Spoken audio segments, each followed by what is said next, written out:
পহেলা জুলাই থেকে বাংলাদেশের প্রতিটি জেলায় এনসিপি যারা জুলাই যোদ্ধা, বাংলাদেশের দ্বিতীয় মুক্তিযুদ্ধের সেনাপতিরা প্রত্যেকটি জেলায় বৈষম্যহীন বাংলাদেশ গড়ার জন্য পদযাত্রা শুরু করেছিল।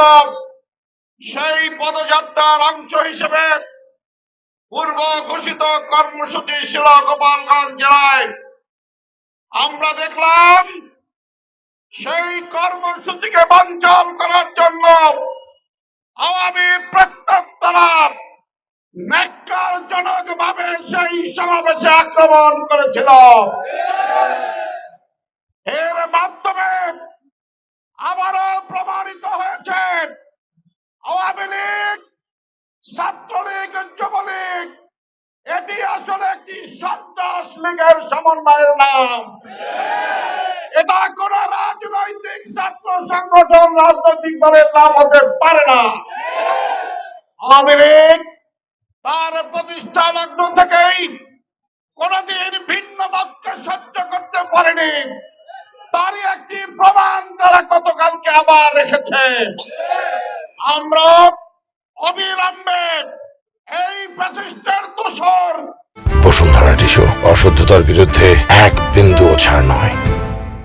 যারা পরিকল্পিতভাবে গোপালগঞ্জের জমায়েত হয়ে আগ্নেয়াস্ত্র সহ দেশীয় অস্ত্র শস্ত্র নিয়ে এই জুলাই যোদ্ধাদের উপরে আক্রমণ করেছে, বাংলাদেশের স্বাধীনতা যোদ্ধাদের উপর আক্রমণ করেছে, তাদেরকে অবিলম্বে গ্রেফতার করার দাবি জানাই।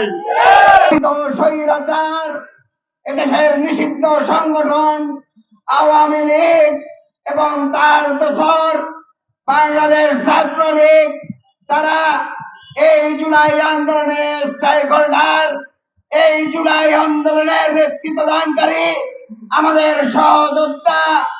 একটি ভিন্ন রাজনৈতিক দল হলেও তাদের শান্তিপূর্ণ সমাবেশে যে ন্যাক্কারজনক হামলা চালিয়েছিল, সেই ন্যাক্কারজনক হামলার মধ্য দিয়ে আমরা বিগত স্বৈরাচারের শাসন আমলে 16 বছরে যে হত্যাযজ্ঞ, যে নির্যাতন চালিয়েছিল, তার চেয়েও বহুগুণে বৃদ্ধি করে, বহুগুণে পরিবর্তনশীল সেই আঘাত আমরা তাদের পক্ষ থেকে দেখতে পাই।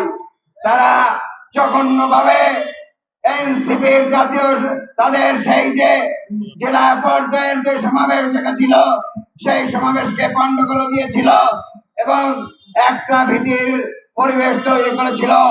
বাংলাদেশ জামায়াত ইসলামী এদেশে শান্তিপূর্ণ সমাজ প্রতিষ্ঠার প্রত্যয়ে কাজ করে যাচ্ছে।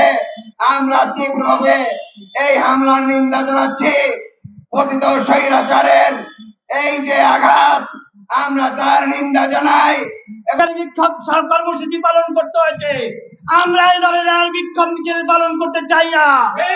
বাংলাদেশে কাউকে মাথা রেখে দেওয়া হবে না। সংগ্রামী ভাই সাহেব, আগামী দিনে আন্দোলন সংগ্রামে আমরা সক্রিয় দায়িত্ব পালন করব এবং বরিশালকে বাসীকে নিয়ে আমরা ঐক্যবদ্ধ প্রতিরোধ করে তুলব। আল্লাহ